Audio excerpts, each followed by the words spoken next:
네, 성도님들, 갑자기 제가 수요일 사부 예배를 맡아가지고 지금 목사님께서는 이제 부활절 연합 예배로 가셨고, 그래서 제가 주일 사부를 예배를 하게 됐습니다. 주일 1부, 2부, 3부 예배 하실 때 이제 목사님께서 이제 설교가 이제 두 개가 되시겠죠. 오늘 주일 설교와 그다음에 부활절 연합 예배 가셔가지고 이제 또 하실 설교가 있기 때문에 두 개가 이렇게 혼동이 이렇게 막 일어나서 조금 어지럽다 뭐 이렇게 말씀을 하셨어요. 저는 그렇지는 않습니다. 저는 한 개거든요.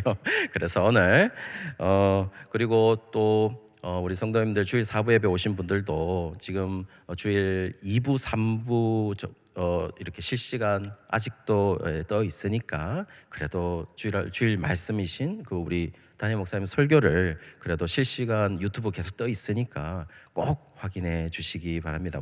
목사님 말씀 주일 말씀이시니까요. 그리고 지금 오늘 예배에서는 저희가 요한복음 11장 25절, 26절 말씀을 제가 봉독을 하고 오늘 부활절을 어떻게 지키는 것이 옳은가에 대한 이야기들을 조금 좀 다른 좀 이야기들을 한번 해볼까 합니다. 우리 성도님들 부활절이라고 하면 어떻습니까? 어떤 의미로 다가오시나요? 또 혹시 부활절 이렇게 언제일까 하면서 기다려지십니까? 또 부활절이 날짜가 언제인지를 확정지십니까? 그냥 단순하게 교회에서 부활절 이때라 하더라 라고 얘기를 하면서 그 부활절 날짜를 이렇게 그냥 부활절이니까 절기 봉투가 나와 있으면 부활절인갑다 이렇게 느끼시는 성도님들이 굉장히 많을 겁니다. 그런데 오늘 조금 우리 성도님들과 조금 특이하게 우리 부활절이 왜 부활절이 이날이 부활절이 되는지 그것부터 시작해서 부활절이 가지고 있는 의미 그리고 오늘 본문이 가지고 있는 의미 이렇게 해서 함께 은혜 나누고자 합니다. 부활절은 날짜 논쟁이 있었습니다. 부활절 날짜를 어떻게 정하는지는 니케아 공의에서 시작이 되었습니다. 한번 보실까요? 부활절 날짜를 한번 알아볼까 하는데요. 니케아 공의회입니다. 이 니케아 공의회고 니케아 공의회는 보시면은 AD 325년 6월 19일 날 니케아 공의회가 있었다 이렇게 얘기를 하고 있죠. 그래서 니케아에서 이 날짜 논쟁을 못을 박았습니다. 이때 부활절을 지키겠다 이렇게 얘기를 했거든요. 그리고 이 니케아 공의회는 사실 우리 성도님들께서 니케아 공의회는 부활절 날짜를 픽스하는 그러니까 딱 정하는 어떤 일보다는 사실 이 니케아 공의회에서 삼위일체 논쟁이 있었습니다. 삼위일체 논쟁이라고 하는 것은 성부, 성자, 성령이 있는데 그 성부, 성자, 성령이 유사한 본질이냐 아니면 동일 본질이냐라는 것으로 해가지고 이렇게 싸웠습니다. 그때에 유사 본질을 이렇게 주장했던 아리우스파가 이단으로 정죄된 그 사건이 바로 이 결정된 곳이 바로 니케아 공의회죠. 그래서 이 니케아 공의회는 굉장히 중요한 교회 회의 중에 하나입니다. 그때 이제 두 개의 날짜가 논쟁이 붙었습니다. 한번 두 개의 날짜를 한번 보실까요? 두 개의 날짜가 동방교회하고 서방교회. 그러니까 동방교회에서는 예수님 부활 이후에 히브리 전통 달력이 있거든요. 히브리가 가지고 있는 유대력이 있습니다. 유대 달력으로 요일을 신경 쓰지 않고 니사놀은 어디에 해당하냐면 지금 우리가 쓰는 그 달력의 3, 4월을 해당하는 그 니사놀의 14일이라고 해서 유대인의 파스카 축제. 이 파스카가 뭐냐면은 6월절입니다. 그러니까 유대인들이 6월절을 지내고 난 후에 첫 안식일, 유대의 6월절을 지난 첫 안식일 다음 날 일요일을 지금 이렇게 지켰다. 이렇게 이제 동방교회는 이때 지키자라고 얘기를 했습니다. 물론 지금 이 말들 자체가 어렵기 때문에 어느 것인지는 잘 알 수는 없지만 우리는 이 뭐 율리오스력을 따랐다 이렇게 얘기하고 있지만, 율리오스력이라고 하는 것은 우리 성도님들 지금 태양력이라고, 지금 우리가 보고 있는 달력이라고 생각하시면 될 것 같아요. 그게 언제냐면 기원전 46년에 율리우스 황제죠. 율리우스 가이사르라는 그 로마 황제가 이 율리우스력을 정했거든요. 그러니까 태음력을 사용하지 않고 태양력을 사용하겠다라고 한 사람이 바로 율리우스입니다. 그래서 그것을 가지고 율리우스력이다 이렇게 얘기했고, 어쨌든 동방교회는 유대인 파스카 축제가 지나고 난 후 첫 안식일 다음 날 일요일 날 이렇게 지키자, 부활절을 이렇게 말을 했고, 서방교회는 좀 다릅니다. 서방교회는 춘분 후 만월, 그러니까 만월이라는 말은 보름이라는 겁니다. 보름 음력 15일 다음에 오는 첫 일요일, 그레고리스력을 따르고 있거든요. 이렇게 이 서방교회를 하자. 도방교회에서는 이렇게 정하고 서방교회에서는 이렇게 하자 하면서 이 두 개의 날짜가 싸웠습니다. 그렇게 싸울 때에 니케아 공의에서 어떻게 정해지냐면은 서방교회 측을 따르게 하는 거죠. 왜 서방교회 측을 따르게 했냐면은 아까 동방교회를 보시면 뭐 니산월이기 때문에 유대력입니다. 유대력.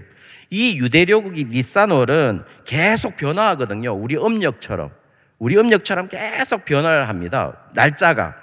그러면 생각해 보면 파스카 축제인 6월절 날짜 니산월이 정해진 다음에야 그 다음에 이제 부활절을 언제 지킬지가 정해지게 되겠죠. 그러니 그때 당시에 가장 강대한 국가였던 로마가 이런 일들을 주도를 로마가 하고 싶지, 유대인들이 하고 있는 그대로 하고, 유대인들은 지키지도 않았죠. 부활절 예수님을 안 믿으니까요. 그런데 이 유대인들이 지키는 이 니산월에 따라서 하는 것보다는 율리우스력을 따르는 이것을 하기 위해서 로마가 주도를 하고 싶었던 겁니다.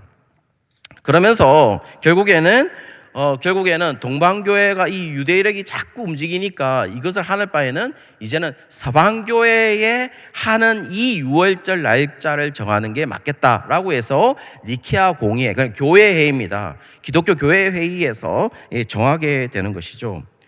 자, 그런데요, 여기 서방교회 보시면은 어떻게 되냐면 춘분 후 만월이라고 돼 있죠. 보름 돼 있어요. 음력 15일이라고 돼 있는 거 보면은 이 말은 태음력을 얘기하는 거지 않습니까? 그런데 또 성도님들께서 의심을 할 수 있죠. 어떻게 태음력은 동양적인 게 아닌가?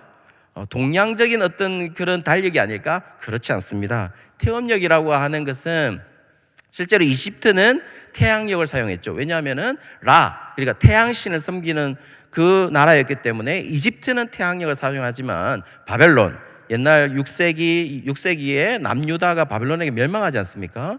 그때 그 바벨론은 무슨 달력을 사용했냐면은 바로 태음력을 사용을 해야 했죠. 그래서 이스라엘 백성들이 바벨론 포로가 되었을 때 이스라엘 백성들에게 자연스럽게 흡입되면서 사용될 수 있는 달력이 뭐였냐면은 바로 태음력입니다. 그래서 당시 태양신 숭배와 다르게 유대인들은 어떻게 사용했냐면 태음력, 그냥 음력을 사용해서 명절을 계산을 했던 거죠. 그러면 그러면 서방교회가 말하는 춘분 후 만월, 보름, 그 다음 춘분 후에 오는 보름, 그러니까 음력 15일 다음에 오는 첫 일요일이라고 하니까, 그러면 오늘 왜 오늘이 부활절이 되는지 한번 보실까요? 자, 3월 보시면은 3월 달력입니다. 춘분이 언제냐면은 3월 21일입니다. 이거는 그냥 우리 달력 태양력을 보시면 춘분이 어디에 있냐면은 3월 21일에 있습니다. 그리고 나서 춘분 후 만월이니까요. 춘분 후에 만월이 되는 음력 15일이 어디냐면은 다음 화면 보실까요? 다음 화면 보시면 음력 15일이 4월 15일인 음력 3월 15일이 되는 거예요. 첫 만월입니다. 그리고 첫 만월에 그 다음에 오는 첫 일요일이 뭐냐면은 바로 부활절이 되는 것이죠. 그래서 부활절 날짜가 성도님들 이상하지 않았습니까? 계속 4월 달 안에서 첫 주 됐다가 둘째 주 됐다가 셋째 주 됐다가 이렇게 하시죠. 바로 이것 때문에 계산하는 거죠. 자, 그러면 이제 예상을 할 수 있겠죠. 그러면 다음 년에는요, 한번 보실까요? 화면에 다음 년에 보시면 2023년 3월에 보시면 춘분이 뭐냐면은 3월 11일입니다. 그리고 나서 만월, 그러니까 음력으로 15일이 되는 게 언제냐면 다음 화면 보실까요? 다음 화면 보시면은 음력 15일, 만월이라는 15일이 4월 5일이 됩니다. 그리고 나서 4월 만월이 지난 첫 일요일이 어디죠? 바로 4월 9일. 내년에는 4월 9일 날 부활절을 지키게 되는 것이죠. 이래놓고 4월 9일 날 안 지키면 큰일 나는데, 그렇죠? 그래서 4월 9일이 맞습니다. 내년에는 4월 9일 날 지키게 되는 것입니다. 이렇게 해서 부활절 날짜가 이제 저희들 서방교회가 생각했던 그 부활절 날짜를 이렇게 그러니까 이게 딱 정했다라는 겁니다. 자, 그렇다면은 우리가 부활절을 생각할 때 가장 많은 연관성을 가지고 있는 절기가 하나 있습니다. 그 절기가 뭐냐면 바로 유월절입니다. 자, 그렇다면 부활절과 유월절은 그러면 어떤 관계가 있는지 한번 보실까요? 이 부활절과 유월절 관계를 알기 위해서는 이 구절이 정말 중요합니다. 한번 보실까요? 다음 화면인데요. 바로 마가복음 14장 12절의 말씀입니다. 마가복음 14장 12절의 말씀에 이렇게 되어 있습니다. 무교절의 첫날이다, 이렇게 되어 있습니다. 무교절이라는 것은 유월절을 말하죠. 무교절의 첫날 곧 유월절 양 잡는 날에 제자들이 예수께 여짜오되 우리가 어디로 가서 선생님께서 유월절 음식을 잡수시게 준비하기를 원하시나이까 하매, 이렇게 되어 있습니다. 지금 성도님들께서 보시고 있는 이 장면은 바로, 그리고 또 이 마가복음 14장 12절의 장면은 어떤 장면으로 보이시나요? 이 장면은 바로 마지막 만찬, 최후의 만찬의 장면입니다. 그게 언제 이루어졌냐? 무교절 첫날에 이루어졌다, 이렇게 얘기하고 있습니다. 무교절 첫날에 최후의 만찬이 있었던 것이죠. 자, 그러면 우리 많은 학자들이 얘기를 할 때 무교절 첫날, 이 최후의 만찬은 언제 이루어졌느냐라고 물으신다면 최후의 만찬이잖아요. 그 다음에 예수님께서 십자가에 못 박혀 돌아가시거든요. 그렇기 때문에 이 최후의 만찬은 많은 학자들이 합의라기보다는 좀 이렇게 추적을 해서 대부분은 동의를 하고 있는 부분은 뭐냐면 최후의 만찬은 예수님이 돌아가시는 날 하루 전이다, 이렇게 얘기를 하고 있어요. 그러면 우리 성도님들께서 잘 알고 계시듯 예수님께서 돌아가시는 날은 금요일이겠죠. 그런데 그 금요일 하루 전에 그러면 최후의 만찬이 있었다라는 겁니다. 그러면 최후의 만찬은 목요일이라는 거죠. 그리고 유월절은 보통 그러니까 팔레스타인 그 지역에 있는 사람들, 그러니까 예루살렘 중심으로 있는 사람들, 팔레스타인 유대인들, 팔레스타인 안에 있는 유대인들은 유월절을 어떻게 지키냐면 그 시작 날부터 7일간을 지키게 됩니다. 그럼 만약에 무교절 첫날이니까 무교절 첫날이 목요일이고 그 다음 날에 금요일 날 목사님이 아니죠. 예수님이 돌아가시고, 그러니까 목요일 첫날이니까 다음 수요일까지 팔레스타인에 있었던 유대인들은 유월절을 지켰다는 겁니다. 그래, 디아스포라 유대인이라는 거는 유대인들, 예루살렘 중심으로 팔레스타인에 있는 유대인들 말고 이방 땅에 있었던 흩어진 유대인들은 어디까지 지켰냐면 8일까지 지켰습니다. 그냥 8일 날까지 지켰던 거예요. 그러니까 만약에 목요일 날 시작했다면 그 다음 목요일까지 지키게 되는 거죠. 자, 그러면은 성도님들 어떻게 생각하십니까? 그럼 부활이 어디에 있습니까? 왜 유월절과 부활절이 관계를 맞느냐면은 바로 부활절은 왜 우리가 주일날 예배를 드리고 있습니까? 주일날 예배를 드리는 금요일날 돌아가시고 3일째 되는 그날에 예수님께서 부활을 하셨지 않습니까? 그게 언제입니까? 오늘 바로 일요일이 주일이 되는 것이죠. 그리고 그 주일이 바로 유월절을 지키는 정중간에 위치하고 있다는 겁니다. 자, 그래서 유월절과 이 부활절은 뗄래야 뗄 수 없는 관계라는 것이죠. 성도님들 보시면은 우리 많은 성경들 가운데 또 이런 일들이 있을 수 있겠죠. 만약에 안식일을 거룩하게 지키라고 했다가 왜 안식일은 토요일입니다. 왜 안식일이 토요일이었다가 왜 주일로 우리가 바뀌었느냐라고 물으신다면은 성경 사도행전에 보시면은 헌금을 내는 시기 또는 그들이 모였던 시기, 그들이 모여서 떡을 떼던 시기가 보통 다 어떻게 돼 있냐면은 안식 후 첫날. 그럼 안식 후 첫날이라는 말은 뭘 말하는 겁니까? 토요일 다음에 첫날, 안식 후 첫날이니까 주일날 그들은 정식적인 레귤러한 미팅, 그러니까 한마디로 정규적인 모임을 가졌다는 겁니다. 예배를 드렸다는 것이죠. 나중에 또 시간이 되면은 왜 안식일에서 주일로 바뀌었는지를 한번 말씀드릴 기회가 있으면 말씀드리겠지만, 어쨌든 지금 말할 수 있는 건 뭐냐면은 부활절이라고 하는 것은 왜 주일이 중요하냐? 바로 이 날이 주님께서 부활하신 날이라는 겁니다. 심지어 우리가 좀 더 심하게 얘기한다면 주일은 어떤 날이냐? 라고 얘기하신다면 우리 주님이 부활하신 날을 매주 기념하는 날이다. 기억해야 된다. 라는 것이죠. 자, 그렇다면 근데 그렇게 된 그 날이 어떻게 부활절이라는 명칭으로 바뀌게 됐는지를 우리가 한번 살펴볼까 하는데요. 보시면은 다음 화면 보시면은 부활절의 명칭의 문제입니다. 부활절 명칭의 문제인데요. 부활절 영어로는 어떻게 되냐면 부활절은 이스터데이입니다. 이스터입니다. 이스터. 그런데요, 우리 흔히 알고 있는 부활이라는 단어가 뭐냐면 resurrection입니다. 그러니까 부활이라는 데이. 그럼 날이라는 단어는 day라는 영어가 있습니다. 그러면 우리가 흔히 쉽게 얘기해서 어떤 부활절이라고 하면 영어가 어떻게 되냐면은 resurrection day라고 돼야 되는데 우리는 resurrection day라고 얘기하지 않습니다. 뭐라고 얘기하냐면 Easter day, Easter라고 돼요. 그러면 이 명칭이 어디에서 기원했을까라고 많은 학자들이 학설을 내놨어요. 그 학설 가운데 정통하진 않지만 그래도 이 학설이라고 말하는 사람들이 많은데요. 그렇다고 해서 이게 성경적이지 않습니다. 한번 보실까요?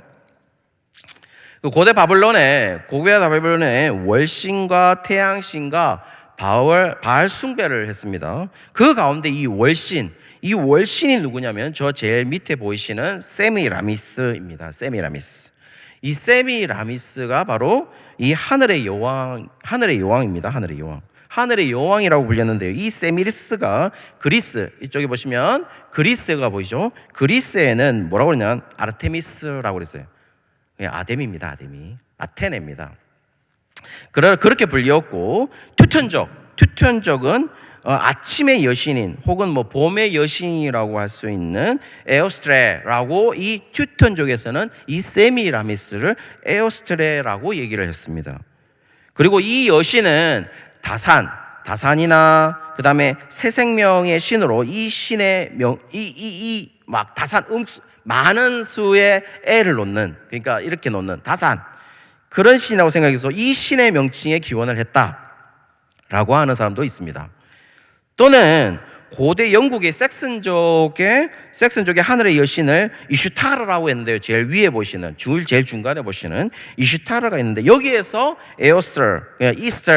이스터라는 것이 띄었다라는 사람들이 있어요. 그러면 가장 그 비슷한 적이 바로 앵글로 섹슨족이 있었던 그 이슈타르, 그러니까 이스터. 지금 부활절의 영어 명칭인 이스터에게 기원했다고 하는 사람들이 굉장히 많습니다. 근데 문제는 뭐냐?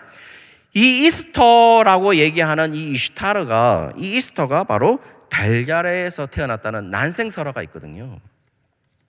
그래서 그 난생설화를 비추어서 지금 부활절에 달걀을 준비를 해서, 그리고 그 달걀에 삶아서 색칠하여서 먹는 그 이교도의 관습이 있었습니다. 그래서 많은 사람들이 어떻게 지적을 했냐? 부활절에 달걀을 나눠주는 것은 바로 기독교적인 것이 아니고 이교도적인 것이다 라고 생각하는 사람들이 굉장히 많은 지적을 했습니다. 그런데요, 그렇게 지적을 할 수가 없습니다. 왜 그렇게 지적을 할 수 없냐면은 우리는 세미라미스가 어떻게 태어난지를 알아야 되거든요. 만약에 이스터라고 태어난다면, 그럼 뭐 이스터는 난생설화가 있으니까 잉글리시 섹슨족에 그렇다고 하지만 세미라미스는 그렇지 않습니다. 세미라미스는 아시리아 여왕이거든요. 아시리아 여왕이고 산물 나무트라고 이게 불려져서 이슈타르하고는 엄연히 별개의 존재입니다. 별개의 존재고, 이 이스터와 이슈타르가 유래했다는 것은 거의 이제 지금은 뭐 이슈타르나 이스터, 지금 뭐 에오스테 이렇게 뭐 세미라미스가 이렇게 기원했다, 그리고 부활절이 여기에서 기원했다라고 하는 것은 지금은 거의 부정되고 있습니다. 특별히 세미라미스는 산물라무트, 그러니까 아시리 여왕이죠. 아시리 여왕은 난생이 아니거든요. 갓난아기에서 태어났습니다. 그렇기 때문에 이슈타르나 에오스테레나 여기에서 파생이 된 이스터데이, 그냥 한마디로 부활절이 이렇게 기원이 된 게 아니기 때문에, 이것 때문에 뭐 달걀 난생설하기 때문에 달걀을 주는 것은 이교도적이다 라고 얘기하는 것은 이것과 이미 관계가 없기 때문에, 지금 우리가 달걀을 나눠주는 것은 이교도의 관습이라고 말하는 것은 조금 무리가 있는 것입니다. 어쨌든 우리는 달걀을 말하는 것은 생명에 관한 이야기고, 그 생명을 탄생시키는 이야기이기 때문에 그 달걀은 부활의 의미를 가지고 있는 것이죠. 자, 그렇다면 오늘 성도님들, 제가 얘기하고 싶은 거는 지금까지는 많은 정보에 관한 이야기고 부활절에 관한 이야기인데, 그렇다면 오늘날 부활절의 의미는 과연 무엇일까요? 오늘의 이 부활절의 오해는 결국 그 영어상의 표현 때문에 일어났던 거죠. 그래서 영어상의 표현이 이스트라고 되어 있으니까 여기에 뭐 에오스트레나 이슈타르나 여기에서 파생된 게 아니냐라고 불러일으켰던 것이 사실이거든요. 오해를 불러일으켰던 것. 그러나 지금 부활절이라는 이 단어를 지금 라틴계 언어에서 파생한 프랑스 또는 스페인, 포르투갈, 그리고 네덜란드, 동방교의 영향을 받은 러시아, 체코, 폴란드에서는 이스터라고 말하지 않습니다. 부활절을 뭐라고 얘기하냐면 파스카라고 얘기합니다. 파스카다. 그러니까 파스카라고 말합니다. 부활절을. 그러면 이 파스카라는 단어는 도대체 어디에서 비롯되었을까요? 이 파스카라는 단어가 헬라어로 신약 성경의 음력으로 파스카를 찾을 수 있는데요. 한번 보실까요? 위에 있는 것이 바로 파스카입니다. 헬라어입니다. 제 위에 있는 게 파스카. 이 파스카인데요. 이 파스카가 여기에서 지금 프랑스나 스페인이나 포르투갈이나 네덜란드나 러시아나 체코나 폴란드가 부활절을 이 단어에 비추어서 부활절을 파스카라고 얘기하는 거죠. 이스터랑 안 하고. 그러면 왜 파스카라냐? 이 파스카의 뜻은 뭐냐? 신약 성경에서 마태복음 26장 2절이나 마가복음 14장 12절에 보시면 이 파스카라는 단어가 나오는데요. 이 파스카가 바로 유월절이라는 단어입니다. 그리고 이 헬라어는 어디에서 비롯됐냐면은 밑에 보시는 히브리어는 반대로 있습니다. 페사흐라는 이 단어입니다. 이 페사흐라는 단어가 바로 이 파스카라는 단어로 바뀌었고, 헬라어에는 결국 이 구약에서도 이 페사흐라는 단어가 바로 부활절이라는 단어입니다. 유월절이라는 단어입니다. 유월절. 자, 그렇다면 영어상의 표현은 이스터데이가 맞습니다. 이스터데이지만 실제적인 의미는, 부활절이 가지고 있는 실제적인 의미는 결국 뭘 말하는 겁니까? 유월절의 의미를 가지고 있는 것이죠. 그러면 유월절의 의미를 유월절은 영어로 다른 표현이 있습니다. 유월절은 그 단어 원어는 파스카입니다. 파스카.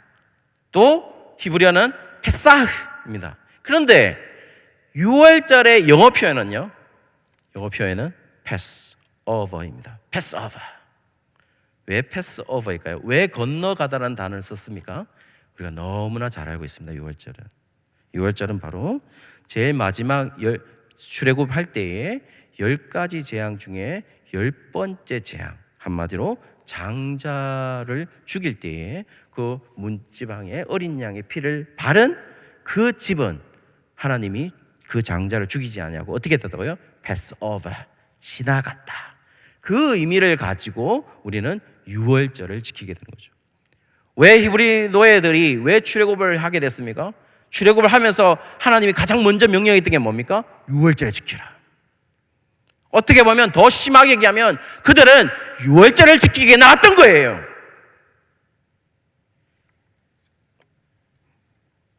이 절기를 반드시 기념하라고 얘기하는 것이죠.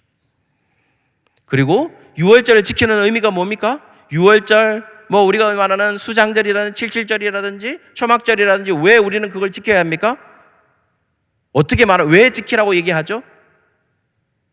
지키는 이유는 딱 한 가지입니다. 모두 다 어느 절기가 제3대 절기가 꼭 지켜야 되는 3대 절기가 무슨 사건과 관련되어 있죠? 출애굽 사건과 관련되어 있죠. 그리고 하나님은 명령하십니다. 그 절기를 지킬 때 너희들이 반드시 기억해야 되는 게 있다. 그게 뭐냐면은 내가 너희를 출애굽에서 이끌어낸, 출애굽에서 구원한 내 하나님을 알아라. 그리고 그 구원을 기념하라는 것이었어요. Remember, 기억하라는 것이었습니다. 그 구원에 감사하는 것이죠. 그렇게 우리는 반응해야 된다는 것입니다. 사랑하는 성도님들, 그렇다면 성경상에서 부활한 예수님을 만나는 사건들 속에서 사람들은 어떻게 반응했을까요? 우리는 언제 반응하게 될까요? 이 부활한 예수님을 언제 반응하는 것이 옳을까요? 성경상에서 예수님께서 알려주시고 있습니다. 표를 하나 보실까요? 표를 하나 보시면 자세히 볼 수 없을 수도 있을 건데 잘 안 읽힐 수도 있을 것 같은데요. 읽히시나요? 보시면은 시간 있고 장소가 있고 목격 대상이 있고 성경 구절이 있습니다. 거기 보시면 시간이 있고 장소 특별히 장소 보시면 무덤, 엠마오 도상, 예루살렘, 다락방, 갈릴리 바닷가, 갈릴리. 혹시 이 부분을 보시면서 우리가 혹시 느끼시는 점이 있으신가요? 이 부분 속에서 부활한 예수님을 만나는 시간대를 보시면, 시간이나 장소를 보시면은 혹시 느끼시는 점이 있나요? 지금 부활한 예수님 그 40일간 있으면서 부활한 예수님을 만나는 시간이 지금 부활한 예수님을 만나기 위해서 기도하고 있었던 시간이 아니라 기도 중에 만난 것이 아닙니다. 다 언제 만났습니까? 모두 다 일상생활 가운데서 만나게 됩니다. 예수님을, 부활한 예수님을. 그리고 또 부활한 예수님을 만나기를 원했던 게 아니라 예수님이 찾아가셔서 만나게 되신 것이죠. 기도 가운데 만났던 게 아니에요. 부활한 예수님 나타나 주십시오. 그 가운데 부활한 예수님을 만났던 게 아니라 일상생활 가운데 그들은 부활한 예수님을 실제로 목격하게 되는 것이죠. 경험하게 되는 것이죠. 오늘 본문을 보실까요? 오늘 본문은 이렇습니다. 오늘 본문은 정말 잘 아는 사건입니다. 죽은 나사로를 살리는 역사입니다. 이 역사 속에서 예수님은 자신의 부활을 그들의 실제 삶 속에서 보여주고 있습니다. 그리고 말씀하신 것이 바로 지금 오늘 25절, 26절인 것이죠. 성도님들, 우리 나사로 사건을 너무나도 잘 알고 있습니다. 나사로 사건은 어떻게 시작을 합니까? 나사로 사건이 왜 부활한 예수님의 사건으로 볼 수가 있죠? 나사로 사건은요, 자세히 보시면은 나사로가 죽었을 때 예수님을 찾아간 게 아닙니다. 나사로가 어떨 때 예수님을 찾으러 갔죠? 나사로가 병들었을 때 간 겁니다. 병들었다. 그리고 예수님을 찾아가는 것이죠. 그리고 예수님은 마치 어떤 모습을 보입니까? 민기적, 조금 표현은 그렇지만 민기적 하십니다. 잘 안 가세요. 나홀로 사홀로 시간이 마치 보내는 사람처럼. 조금 더 심하게 얘기하면 나사로가 죽을 때까지 기다리는 모습을 보여줍니다. 그러면 예수님은 왜 나사로가 죽을 때까지 기다렸을까요? 바로 그것은 예수님의 큰 그림이 있는 거죠. 뭐죠? 바로 죽은 나사로를 살리는 부활 사건이 바로 있다라는 겁니다. 이 표적을 통하여서 예수님은 증거하십니다. 뭐라고 말하냐? 나는 부활이야. 나는 생명이다. 나를 믿는 자는 죽어도 산다. 그리고 말씀하십니다. 영원히 죽지 않아. 만약에 라사로가 병들었을 때 이 일을 했다면 이 말은, 이 말씀은 영원히 들려지지 않을 말씀이죠. 그리고 이제 실제적인 현재의 문제를 제시합니다. 우리에게 뭐라고 말씀하십니까? 너희가 믿느냐?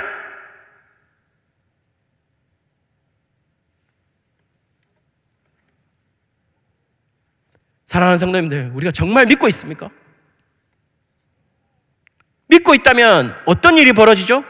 부활하신 예수님을 경험하게 되는 것이죠. 부활하신 예수님을 만나게 되는 것이죠. 어디에서요? 우리의 일상생활에서. 그리고 우리는 체험할 겁니다. 뭘요? 나사로가 살리는 그 역사, 그 기적의 역사를, 그 표적의 역사를 우리의 일상생활 속에서 경험하게 될 거라는 겁니다. 우리의 일상생활이 기적과 같을 거라는 것이죠. 그것이 생명입니다. 그것이 우리의 일상생활에서 살아가는 힘인 것이죠. 우리가 산다고 얘기했을 때, 우리가 숨을 쉰다고 했을 때, 우리가 생명이 있다고 했을 때, 그것은 어떤 표현인가요? 바로 살아계신 부활하신 예수님을 경험한다는 것이죠. 만약에 우리가 일상생활에서 부활하신 예수님을 경험하지 못하고 있다면 그것은 어떤 것을 의미하나요? 바로 우리의 일상생활이, 우리의 삶이 죽은 것이죠. 사랑하는 성도님들, 우리는 산 사람들입니다. 왜요? 우리는 지금도 부활하신 예수님을 지금 이 자리에 우리는 경험하고 있으니까요. 여전히 그분이 살아서 역사하고 계신다는 것을 우리가 믿고 있으니까요. 여러분, 우리 살아 있습니다. 우리는 죽은 사람들이 아니에요. 오늘 이 시간으로 우리가 산 사람의 역사들을 걸어가는, 부활한 예수님을 날마다 체험하는, 그리고 주일날 와서는 그 날마다 경험한 그 부활하신 예수님을 날마다 이야기하고